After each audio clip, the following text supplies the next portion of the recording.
السلام علیکم۔ پاکستان کے حوالے سے کوئی ایسا نقطہ جس پر آج 100% اتفاق رائے پایا جاتا ہے تو وہ یہی ہے کہ ملک گزشتہ 1 سال سے بحران میں مبتلا ہے۔ یہ بحران اتنا ہماگیر ہے کہ اس نے سیاست، معیشت، قانون سبھی کو اپنی لپیٹ میں لے لیا ہے۔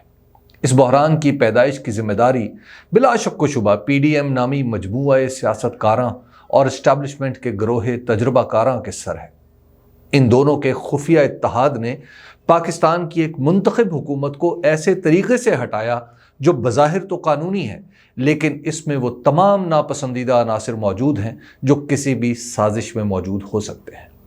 ایک امریکی سفارتکار کی فرمائش سے لے کر تحریک انصاف کے اراکین کو اپنی ہی جماعت کے خلاف ہو جانے پر مجبور کرنے تک کی آلائشوں نے عدم اعتماد کے اس دستوری عمل کو اتنا آلودہ کر دیا ہے کہ 22 کروڑ لوگوں کے اس ملک میں شاید ہی کوئی ایسا ہو جو اس کی شفافیت پر بھروسہ کر سکے۔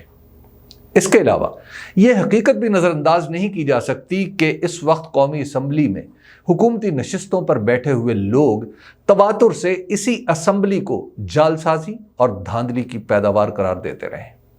انہوں نے صرف حکومت حاصل کرنے کے لیے جس طرح اپنے 3.5 سال تک روزانہ دہرائے جانے والے آموختہ سے پسپائی اختیار کی ہے، اس نے اس مجموعے کی توقیر پر اتنا اثر ڈالا ہے کہ نیا الیکشن اس کے لیے خوف کی علامت بن گیا ہے۔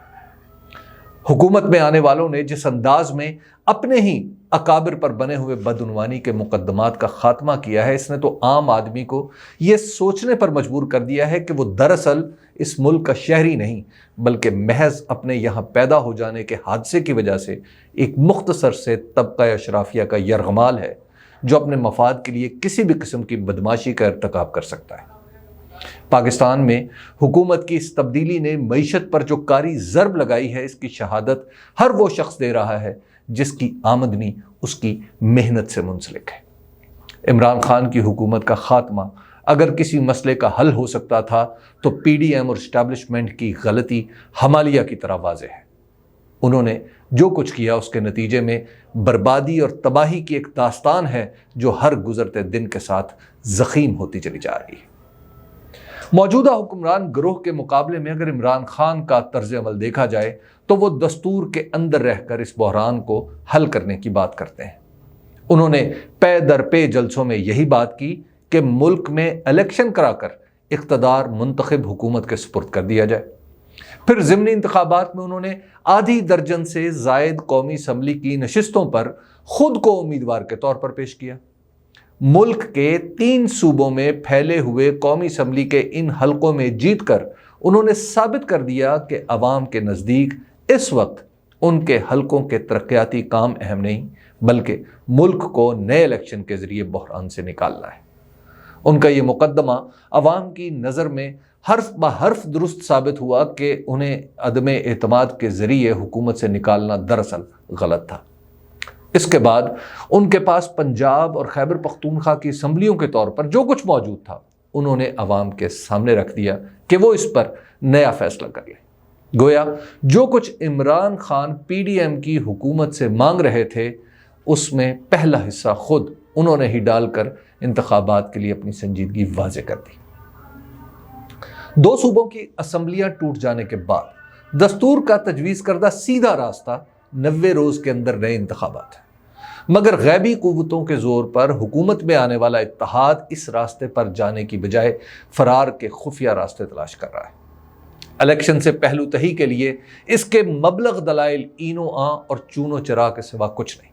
وہی لوگ جو عدم اعتماد کو دستور کا بنیادی پتھر قرار دے رہے تھے اب صوبائی اسمبلیوں کے 90 دن میں الیکشن کی دستوری شرط پر عمل درآمد کے غیر ضروری ہونے پر تقریریں فرما رہے ہیں۔ دستور کی وہ شرط جس پر گزشتہ 50 برس میں مارشل لاء کے علاوہ کبھی کوئی تنازع پیدا نہیں ہوا، آج اچھے خاصے قانون دانوں کی گمراہ کن صلاحیتوں کے نرغے میں آئی ہوئی ہے۔ یہاں اپنی لاہور ہائی کورٹ اور پشاور ہائی کورٹ سے بھی کچھ گلہ بنتا ہے کہ 90 دن کی گھڑی تو اسمبلیاں ٹوٹتے ہی چلنا شروع ہو گئی تھی۔ پھر کیا وجہ ہے کہ انہوں نے الیکشن کرانے کے لیے دائر کی گئی درخواستوں پر تاریخیں دینا شروع کر دی اور الیکشن کے حوالے سے اپنے ہی تحکم پر سوالیہ نشان لگوا لیا؟ خیر، بعد از خرابی یہ معاملہ سپریم کورٹ پہنچا ہے تو ایک نئی کہانی شروع کر دی گئی ہے۔ محترمہ مریم نواز جس طریقے سے عدلیہ پر حملہ آور ہوئی ہیں اور صوبائی الیکشن میں تاخیر کا جائزہ لینے والے سپریم کورٹ کے 9 رکنی بینچ میں سے 2 کو اپنا ہدف بنایا ہے، اس نے ساری کہانی کھول دی ہے۔ یہ ایک سوچی سمجھی چال ہے۔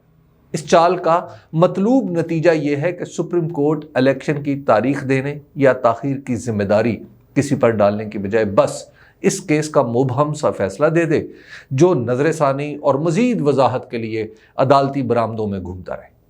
حالانکہ سپریم کورٹ میں انتخابات کے مقدمے کا کوئی تعلق کسی جماعت سے نہیں۔ یہ سیدھے سباؤ تشریح کا معاملہ ہے جس میں کوئی فریق نہیں۔ اس بینچ نے مریم نواز کی بریت کا کیس سننا ہے، نہ جناب نواز شریف کی اہلیت کا مسئلہ اس کے سامنے ہے۔ سلمان شہباز کی دولت کمانے کی صلاحیت پر کوئی فیصلہ آنا ہے، نہ شہباز شریف صاحب کے بینک اکاؤنٹس کی تفصیلات جاننے کا کوئی محل ہے۔ دستور کے مطابق صرف یہ طے ہونا ہے کہ 2 صوبائی اسمبلیوں کے لیے انتخابات کب ہونے ہیں اور کس نے کرانے ہیں۔ کیا الیکشن کے فیصلے کو پی ڈی ایم نامی مجموعہ اپنے خلاف سمجھتا ہے؟ اگر ایسا ہے تو پھر اسے سپریم کورٹ میں یہ واضح طور پر بتا دینا چاہیے۔ صرف اسی صورت میں ججوں پر اس کے اعتراض کو کوئی وقت مل سکتی ہے۔ بصورت دیگر اس کی اہمیت نظر انداز کر دیے جانے والے ایک سیاسی بیان سے زیادہ کچھ نہیں۔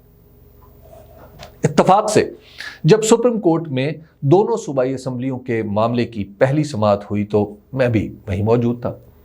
اگرچہ یہ ابتدائی سماعت تھی، لیکن بینچ کے بعض فاضل اراکین کی طرف سے کچھ سوالات ایسے اٹھائے گئے جو اصل مقدمہ کو ہی مشکوک کر دیتے ہیں۔ مثلا یہ کہنا کہ از خود نوٹس کیوں لیا گیا، اور یہ کہ اسمبلیوں کے ٹوٹنے پر بھی غور کیا جا سکتا ہے۔ بینچ کی طرف سے اٹھائے جانے والے سوالات کو فیصلہ قرار نہیں دیا جا سکتا، اور خاص طور پر اس طرح کے مقدمے میں تو ان سے کوئی نتیجہ اخذ کرنا درست نہیں۔ لیکن ہمیں بحثیت مجموعی کچھ نکات کو بالکل بھی نظر انداز نہیں کرنا چاہیے۔ ایک یہ کہ دستور کی حیثیت عوام اور ریاست کے درمیان معاہدے کی سی ہے۔ دوسرا یہ کہ عدالت کا از خود نوٹس براہ راست بنیادی حقوق سے متعلق ہے، اور تیسرے یہ کہ پاکستان ایک وفاق ہے جو صوبوں کے باہمی اتفاق سے وجود میں آتا ہے۔ جب ہم دستور کو عوام اور ریاست کے درمیان معاہدہ مانتے ہیں تو یہ ماننا بھی لازم ہے کہ دراصل کسی شخص یا ادارے بشمول عدلیہ کو اختیار عوام کی مرضی سے ملتا ہے، اور عوام وقتاً فوقتاً اس اختیار کی تجدید کرتے رہتے ہیں۔ عوام کی مرضی کا واحد قابل قبول پیمانہ انتخابات ہے۔ جب انتخابات کا راستہ رک جائے تو پھر مختلف اداروں کے اختیار پر بھی سوال اٹھے گا۔ قانون کے ماہرین کی نظروں سے یہ اوجھل نہیں ہونا چاہیے کہ ماضی میں فوجی حکمران عدلیہ سے اپنے اپنے پی سی او کے تحت اسی لیے حلف اٹھواتے رہے ہیں کہ وہ بغیر کسی الیکشن کے حکمران بن بیٹھے تھے۔ گویا الیکشن کا نہ ہونا دراصل دستور کے ٹوٹنے کے مترادف ہے، اور اس کے لیے پی سی او نما کوئی چیز ہی جاری کرنا پڑے گی، اور یہ کون جاری کرے گا اس کے لیے تاریخ سے رجوع کر لیا جائے تو بہتر ہوگا۔ جہاں تک از خود نوٹس لینے کا تعلق ہے تو اس کا ایک جواب تو وہ ہے جو چیف جسٹس نے دے دیا کہ یہ دراصل ان کا اختیار ہے، لیکن اس کے علاوہ عدالت کے پیش نظر یہ حقیقت بھی رہنی چاہیے کہ انتخابات میں ہیلے بہانے سے تاخیر کی وجہ سے الیکشن ایکٹ 2017 کے سیکشن 57 پر عمل درآمد اب 90 دن کے اندر ممکن نہیں رہا، کیونکہ اس سیکشن کے مطابق الیکشن شیڈیول کو مکمل کرنے کے لیے کم از کم 64 دن کا عرصہ درکار ہے، لیکن دستور میں دی گئی 90 دنوں کی مدت میں سے باقی دن اب 64 سے کم ہو چکے ہیں۔ اس کا مطلب ہے کہ قانون ٹوٹ چکا ہے، دستور کو ٹوٹنے کا خطرہ پیدا ہو چکا ہے، اور عوام کا حق رائے دہی غصب ہو جانے کا اندیشہ بھی ہے۔ ایسے میں اگر سپریم کورٹ از خود نوٹس نہیں لیتی تو پھر کیا اسے دستور ٹوٹنے کا انتظار کرنا چاہیے تھا؟ اسی طرح وفاق کی تشکیل کا معاملہ ہے۔ دستور کے مطابق پنجاب، خیبر پختونخوا، سندھ اور بلوچستان مل کر ایک وفاق بناتے ہیں۔ اس وفاق کی بنیادی شرط ہے کہ ان چاروں صوبوں کے عوام کے حقوق مساوی ہوں گے۔ پنجاب اور خیبر پختونخوا کی اسمبلیاں ٹوٹنے کے بعد ان دونوں صوبوں میں الیکشن میں تاخیر کا مطلب یہ ہوگا کہ ان صوبوں کے حقوق دوسرے صوبوں کے لوگوں کے مقابلے میں کم ہیں، یعنی ان دو صوبوں کے عوام کو دستور میں طے کی گئی مدت سے آگے بڑھ کر ان کے حق رائے دہی سے غیر معینہ مدت کے لیے محروم رکھا جا سکتا ہے۔ لہٰذا وفاقی معاملات کی پہلی اور آخری عدالت کا درجہ رکھنے والی سپریم کورٹ کے سامنے وفاقی اکائیوں کی عدم مساوات کا معاملہ بھی ہونا چاہیے۔ اس لیے دو صوبوں میں بروقت الیکشن محض دفتری قواعد و ضوابط کا معاملہ نہیں، سیدھے سباؤ وفاق کے استحکام کا مسئلہ ہے۔ اگر عدالت میں یہ پہلو نظر انداز ہو جاتا ہے تو معاملے کی سنگینی بہت بڑھ جائے گی۔ اس لیے دو صوبوں میں الیکشن کا سوال اب صرف عمران خان یا تحریک انصاف کا نہیں رہا، بلکہ دو صوبوں کے عوام کا ہے۔ عدلیہ کے سامنے شاید یہ حقیقت بھی رکھ دینی چاہیے کہ پاکستان کے اس ہماگیر بحران سے نکلنے کا راستہ اسے ہی نکالنا ہے۔ اسے دستور کی صاف ستھری ہدایات میں اور اینو آ یا چونو چراغ کے شور شرابے میں فرق کر کے بھی دکھانا ہے۔ بروقت الیکشن کسی کی خواہش کے تابع نہیں ہے، بلکہ دستور اور وفاق کی ضرورت ہے۔